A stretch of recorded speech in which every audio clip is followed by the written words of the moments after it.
Hey, what's going on, everybody? Happy Monday. Hopefully, we're all having a wonderful start to the week. And the good news is, although things are kind of rough for some folks right now, they are beginning to improve and will continue to improve going into tomorrow. So, just got to get through the rest of today as what is left of this cold front and low pressure up into the northeast begins to clear its way on through. And we should have a really nice Tuesday in store for many folks. So, that is some good news.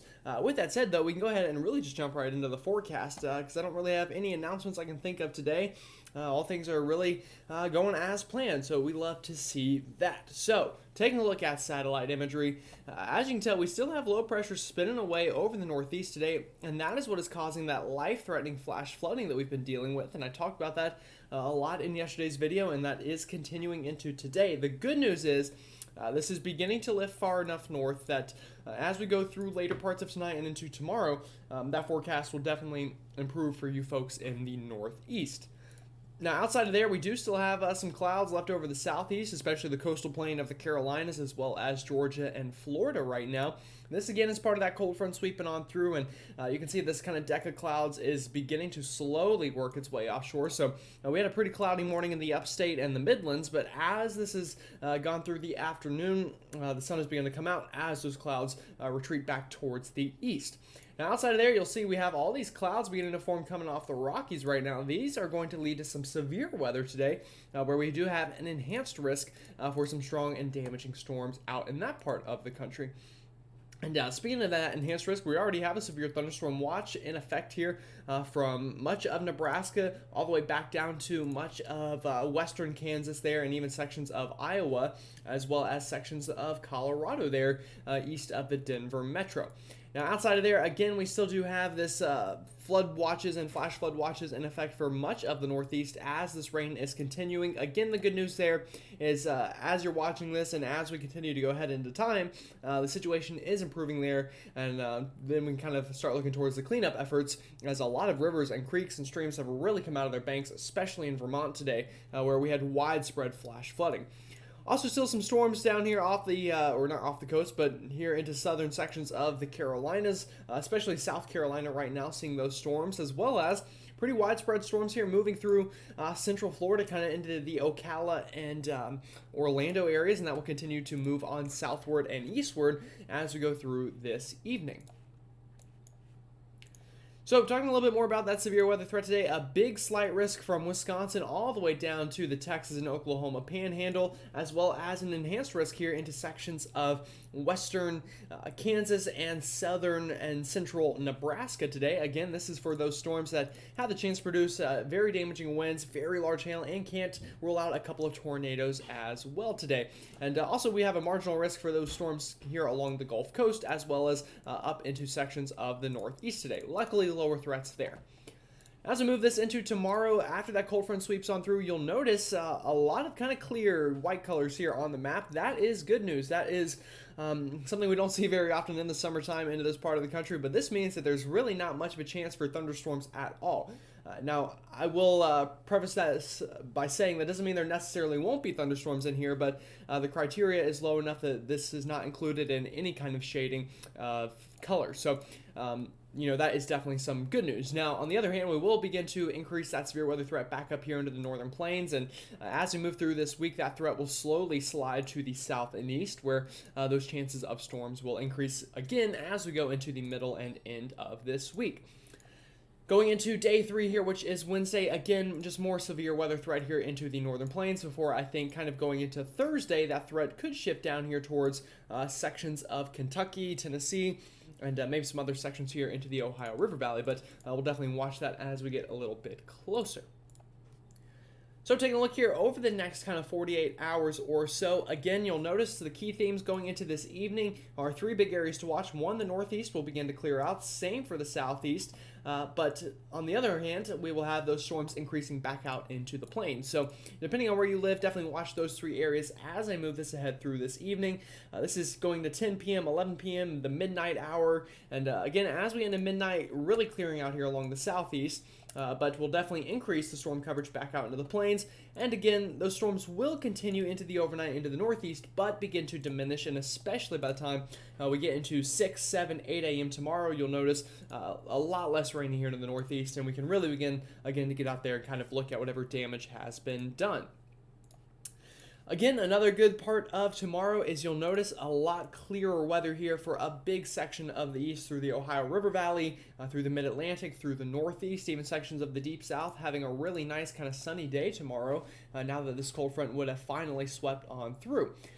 Now, as we get into tomorrow, we will still have to watch for a couple of showers and storms here along the Gulf Coast, as well as that next round of severe weather up into the Great Plains as another piece of energy swings on through. So we'll watch that for our Tuesday afternoon. But again, overall Tuesday afternoon, really nice compared to what we are seeing out there today. Excuse me, try not to choke on air here. Now, as we go into overnight Tuesday into early Wednesday, again, whatever storms occur on Tuesday afternoon will begin to continue to dive south and eastward into sections of Missouri and Iowa, and those should persist and continue to move south and eastward throughout the day Wednesday. So again, Tuesday is really going to be the nicest day. The chance for storms will slowly work its way back into the forecast going into Wednesday, Thursday, and maybe even Friday as well. And the reason for all of this is, again, just this overall pattern that we are dealing with. So the reason we're seeing that flooding right now is because of this low pressure, this piece of energy up into the northeast. But again, as we go into our Tuesday afternoon, that kind of sweeps on through a little bit, and we have a nicer day Tuesday. Now, what you'll notice going into Wednesday is these pieces of energy, will begin to kind of continue to funnel in and still follow this kind of northwest flow pattern that we've been dealing with. So that will definitely once again increase the chance of some showers and storms through the middle part of this week. Now, as we go into this weekend and the following week, I do see a pattern change on the horizon where whatever piece of energy is left up here will kind of begin to compact a little bit more and have less of an overall area affected, but will begin to work its way more into the United States, specifically the Northeast, I think, going into the following week. So you'll notice this big area of blue kind of comes down from Canada, gets up into the Midwest and into the Northeast, and that could cause some unsettled weather for you folks up there.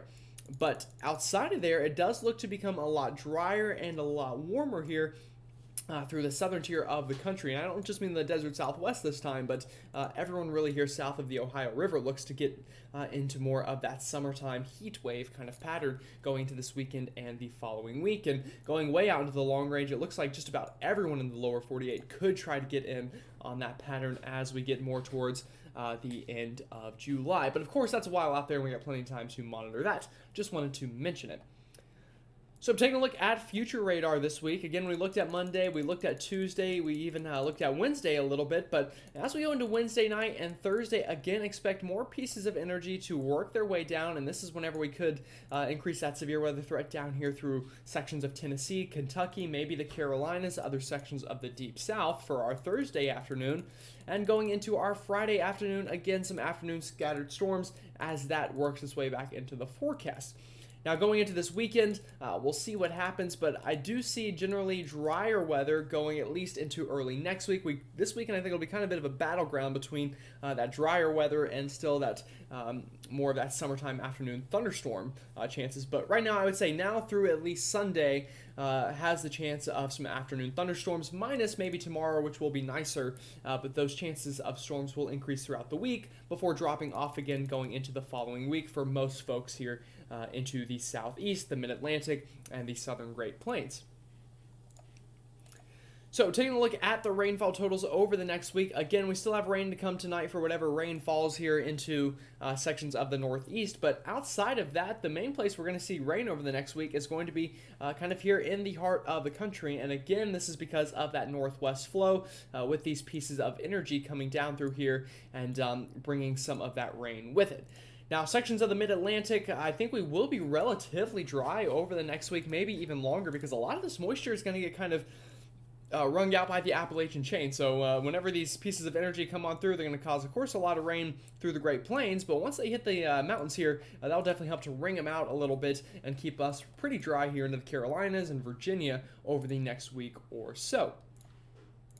And then also talking about those temperatures again over the next 6 to 10 days, expect things to heat back up as this pattern change kind of begins to take a hold for a lot of folks here into the southern part of the country and the eastern part of the country. And then going 8 to 14 days out, expect this kind of blue to just shift off over to the northeast a little bit, and then they will get on a little bit of that cooler weather. So that's all I've got for you today. Still no tropical threats to the lower 48, so I didn't feel the need to add the tropics in this video, although again, I know it is July, and that's something we're going to have to start to pay more attention to, but still pretty clear out that way. So again, that's all I've got for you today. Hope you have a great rest of your Monday, and I will see you all tomorrow.